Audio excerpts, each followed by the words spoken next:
Hello friends, welcome to Bismi சமையல். இது ஒன்று மட்டும் இருந்தால் போதும், எதையுமே தேட வேண்டியது இல்லை. என்ன டிப் அப்படின்றத வீடியோவில் சொல்லியிருக்கேன். இதே மாதிரி நிறைய சமையல் குறிப்புகளும் வீடியோவில் இருக்குது. நம்ம சேனலை ஃபர்ஸ்ட் டைம் பார்க்குறவங்க மறக்காமல் சப்ஸ்கிரைப் பண்ணிவிட்டு பக்கத்தில் இருக்க பெல் ஐக்கானில் ஆல் ஆப்ஷனையும் செலக்ட் பண்ணிக்கோங்க. இப்போ நம்ம ஃபர்ஸ்ட் டிப் என்னங்கிறத பார்க்கலாம். குட்டீஸ் இருக்கிற வீட்டிலலாம் பார்த்தீங்கன்னா இந்த மாதிரி நிறைய கிளிப்ஸ் இருக்கும். ட்ரெஸ்ஸுக்கு மேட்சிங்காக ஒவ்வொரு கலர்லையும் கிளிப் போடணும்னு நினைப்பாங்க. ஸோ அந்த மாதிரி ஏதாவது ஒரு கலர் இல்லை அப்படின்னா கருப்பு கலர் கிளிப்போ இல்லை ஒயிட் கலர் கிளிப்போ இருந்தாலே போதும். அந்த ட்ரெஸ்ஸுக்கு மேட்சிங்கான கலரில் நம்ம அதை ரெடி பண்ணிக்கலாம். ட்ரெஸ்ஸுக்கு மேட்ச் ஆகிற கலரில், அப்படி இல்லைன்னா அதுக்கு ரிலேட்டடாக இருக்க ஷேட்லேயே நெயில் பாலிஷ் எடுத்துக்கோங்க. இந்த நெயில் பாலிஷ் வச்சு நம்ம இந்த கிளிப்பை பெயிண்ட் பண்ணிக்கலாம். இது மட்டும் இல்லை, ஹேர் பின்னுக்கும் நம்ம இதே மாதிரி பெயிண்ட் பண்ணலாம். நல்ல டார்க் கலராக இருந்தது அப்படின்னா ஒரு கோட்டிங்லேயே நல்ல பளிச்சுன்னு இருக்கும். ஆனால் என்கிட்ட கொஞ்சம் லைட் கலராக தான் இருக்குன்றதுனால ஃபஸ்ட்டு கோட்டிங் கொடுத்து இது நல்லா காஞ்சதுக்கு அப்புறமா நம்ம மறுபடியும் இன்னொரு கோட்டிங் கொடுக்கணும். அப்போ தான் கலர் நல்லா பிரைட்டாக தெரியும். ஸோ இந்த மாதிரி நமக்கு தேவையான கலரில் நாமளே கிளிப் ரெடி பண்ணிக்கலாம். உங்களுக்கு ட்ரெஸ்க்கு மேட்சிங்கான கலர் கிடைக்கல அப்படின்னா 2 கலரை மிக்ஸ் பண்ணால் இன்னொரு கலர் கிடைக்கும்ல. ஸோ அந்த மாதிரி கூட நீங்கள் ரெடி பண்ணி வச்சுக்கலாம். ஸோ இந்த டிப் உங்களுக்கு யூஸ்ஃபுல்லாக இருந்திருக்கும்னு நினைக்கிறேன். யூஸ்ஃபுல்லாக இருந்ததுன்னா கமெண்ட்டில் சொல்லுங்கள். நம்ம ஃப்ரைட் ரைஸ், நூடுல்ஸ் எல்லாம் கடையில் வாங்கும்போது இந்த மாதிரி குட்டி குட்டி பேக்கெட்டில் கெச்சப் கொடுப்பாங்கல்ல.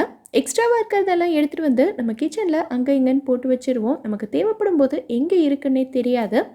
அடுத்து இது நூடுல்ஸ்க்கு எக்ஸ்ட்ராவாக இருக்க மசாலா, சீசனிங் ஆயில் அதெல்லாம் தான். ஸோ இதெல்லாம் நம்ம கண்டு மேனிக்கு போட்டு வைக்காமல் எப்படி வைக்கலான்னா, இங்கே நான் மருந்து பாட்டிலோட டப்பா தான் எடுத்திருக்கேன். ஸோ இதை நமக்கு தேவையான சைஸில் நம்ம கட் பண்ணி எடுத்துக்கலாம். நீங்கள் இந்த மாதிரி மருந்து பாட்டில் டப்பா தான் எடுக்கணும்னு கிடையாது. டூத் பேஸ்ட்டோட டப்பாலாம் இருக்கும்ல, ஸோ அதை கூட நீங்கள் யூஸ் பண்ணிக்கலாம். ஸோ இந்த மாதிரி கட் பண்ணி எடுத்திருக்கேன். இது கூடவே பார்த்திங்கன்னா ஒரே ஒரு பேப்பர் கிளிப் மட்டும் எடுத்திருக்கேன். நம்ம ரைட்டிங் பேடுக்கெல்லாம் போடுவோம்ல, அதுதான். இந்த பேப்பர் கிளிப் உங்ககிட்ட இருந்தால் எடுத்துக்கலாம். அப்படி இல்லைன்னா நம்ம துணிக்காய போடுறதுக்கெல்லாம் யூஸ் பண்ணுவோம்ல, பிளாஸ்டிக் கிளிப், அப்படி இல்லைன்னா உட்டன் கிளிப்பெல்லாம் இருக்குல்ல துணிக்காய போடுறது, அது கூட நீங்கள் எடுத்துக்கலாம். ஆனால் இந்த மாதிரி பேப்பர் கிளிப் எடுத்தோன்னா நல்லா டைட்டாக பிடிச்சிக்கும், நகராமல் இருக்கும். அதுக்காக தான். இப்போது இதை நம்ம ஃப்ரிட்ஜோட டோரில் நிறைய ட்ரே கொடுத்துருப்பாங்கல்ல, அதில் ஏதாவது ஒரு ட்ரேயில் வச்சு இந்த மாதிரி மாட்டி விட்டுற போகிறோம். இந்த டப்பாவை நம்ம கிளிப் போடாமல் அப்படியே கூட வைக்கலாம்.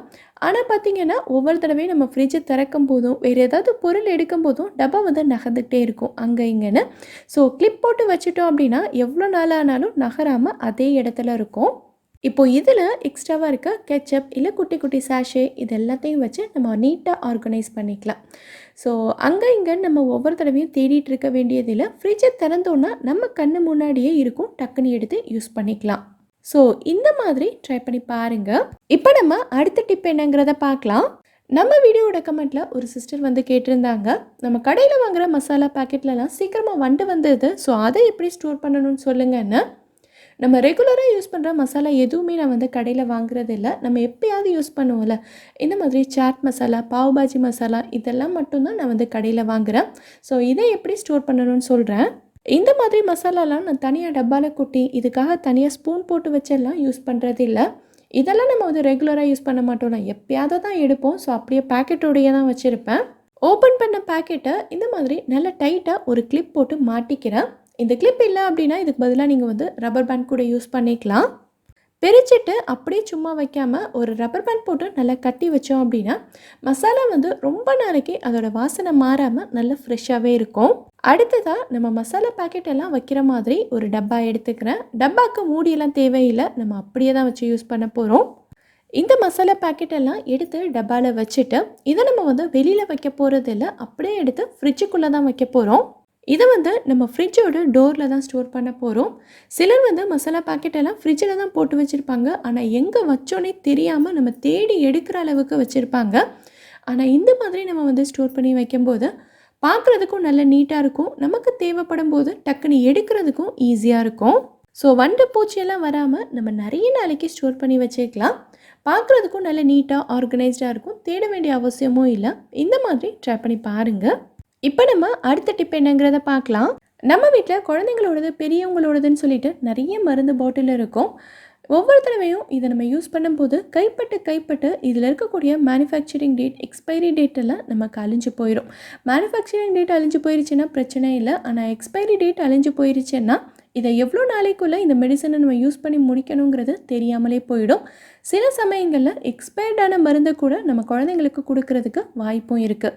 ஸோ என்ன பண்ணணும் அப்படின்னா, நம்ம மருந்து பாட்டில் வாங்கிட்டு வந்த உடனேவே சின்னதாக ஒரு செல்லோ டேப் எடுத்து இந்த டேட் எல்லாம் கொடுத்துருக்காங்கல்ல, இந்த எக்ஸ்பைரி டேட் இருக்கக்கூடிய இடத்துல அப்படியே நம்ம ஒட்டி விட்டுறலாம். இந்த மாதிரி செல்லோ டேப் ஒட்டும்போது அதில் இருக்கக்கூடிய நம்பர் நமக்கு கொஞ்சம் கூட அழியாமல் இருக்கும். சில சமயங்களில் நம்பர் 3 8 தெரியாத அளவுக்கு கன்ஃபியூஷன்ஸ் இருக்கும்ல. ஸோ அந்த மாதிரியெல்லாம் இருக்காது. இதை பிரிண்ட் பண்ணும்போது எவ்வளோ கிளியராக இருந்ததோ அதே மாதிரி எவ்வளோ நாளைக்கு அப்புறமாவும் அப்படியே தான் இருக்கும். ஸோ கண்டிப்பாக இந்த டிப்பை ஃபாலோ பண்ணிக்கோங்க. உங்களுக்கு யூஸ்ஃபுல்லாக இருந்ததுன்னா எனக்கு கமெண்ட்டில் சொல்லுங்கள்.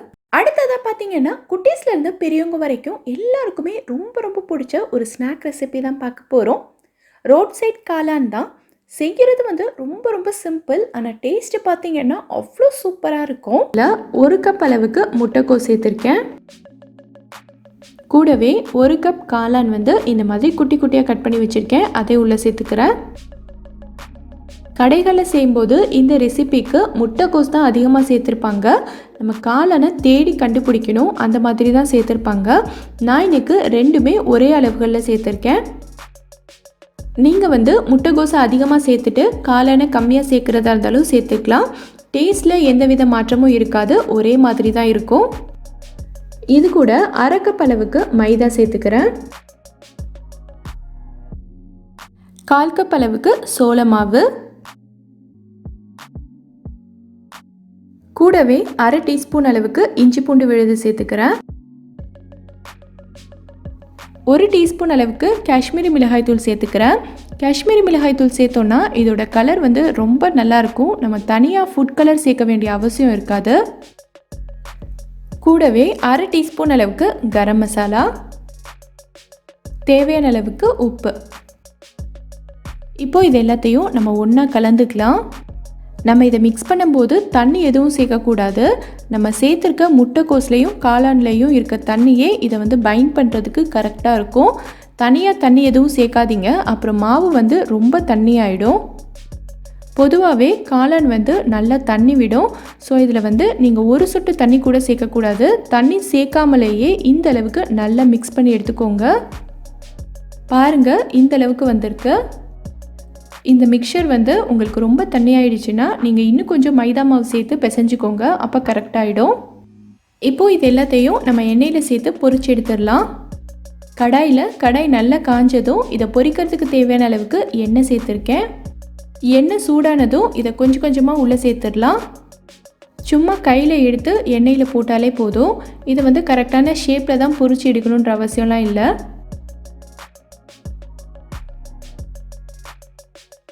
இதை 2 பக்கமும் நல்லா திருப்பி விட்டு ஃப்ரை பண்ணிக்கோங்க.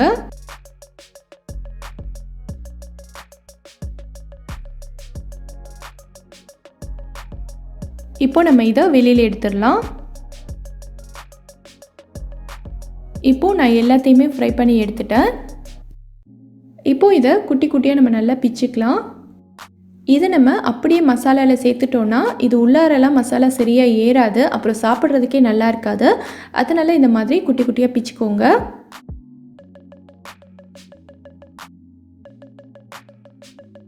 இப்போ நம்ம மசாலா ரெடி பண்ணிடலாம்.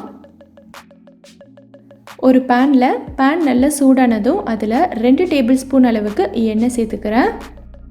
எண்ணெய் நல்லா சூடானதுக்கப்புறமா அதில் 2 வெங்காயம் இந்த மாதிரி பொடி பொடியாக கட் பண்ணி வச்சுருக்கேன், அதையும் உள்ளே சேர்த்துக்கிறேன். கூடவே கொஞ்சமாக கருவேப்பிலை, 1 பச்சை மிளகாய் சேர்த்துக்கிறேன். இப்போது இந்த வெங்காயம் கண்ணாடி பதமாகிற வரைக்கும் நல்லா வதக்கிக்கலாம். இப்போது இது கூட 1/2 டீஸ்பூன் அளவுக்கு இஞ்சி பூண்டு விழுது சேர்த்துக்கிறேன். இஞ்சி பூண்டில் இருக்க பச்சை வாசனைலாம் போயிட்டு எண்ணெய் பிரிஞ்சு வரணும், அது வரைக்கும் இதை வதக்கிக்கலாம். இப்போது இந்த அளவுக்கு வதங்கினதுக்கப்புறமா நம்ம மசாலா பொருட்கள்லாம் சேர்த்துக்கலாம். 1/4 டீஸ்பூன் அளவுக்கு மஞ்சள் தூள், 1/2 டீஸ்பூன் மிளகாய்த்தூள், 1/2 டீஸ்பூன் மல்லித்தூள், 1/4 டீஸ்பூன் கரம் மசாலா, அப்புறம் தேவையான அளவுக்கு உப்பு சேர்த்துக்கலாம். நம்ம ஏற்கனவே முட்டைக்கோஸ் ஃப்ரை பண்ணும்போது அதுலேயும் உப்பு சேர்த்துருக்கோம். இதுக்கப்புறமா நம்ம சேர்க்க போகிற சாஸ்லேயும் உப்பு இருக்கும். அதனால கொஞ்சமாக சேர்த்துக்கிட்டா போதும். இது எல்லாத்தையும் இந்த மாதிரி நல்லா கலந்து விட்டுருங்க. இப்போ இது கூட 1 டேபிள் ஸ்பூன் அளவுக்கு டொமேட்டோ சாஸ், அப்புறம் 1 டீஸ்பூன் அளவுக்கு சோயா சாஸ் சேர்த்துக்கோங்க.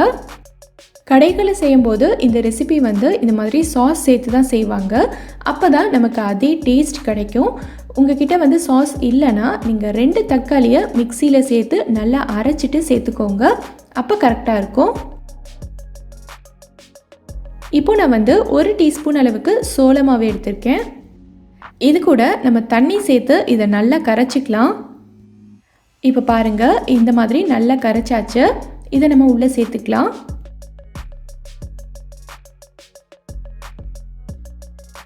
சேர்த்துட்டு நல்லா கலந்து விட்டுருங்க. ரொம்ப திக்காக இருந்துச்சுன்னா இன்னும் கொஞ்சம் தண்ணி சேர்த்து நல்லா கலந்து விட்டுருங்க. நான் இதில் எக்ஸ்ட்ரா தண்ணி சேர்த்து கலந்துருக்கேன். பாருங்க, இந்த அளவுக்கு இருக்கு. இப்போ நம்ம பொரிச்சு வச்சிருந்த காளானை உள்ளே சேர்த்துடலாம். சேர்த்துட்டு நல்லா கலந்து விட்டுருங்க.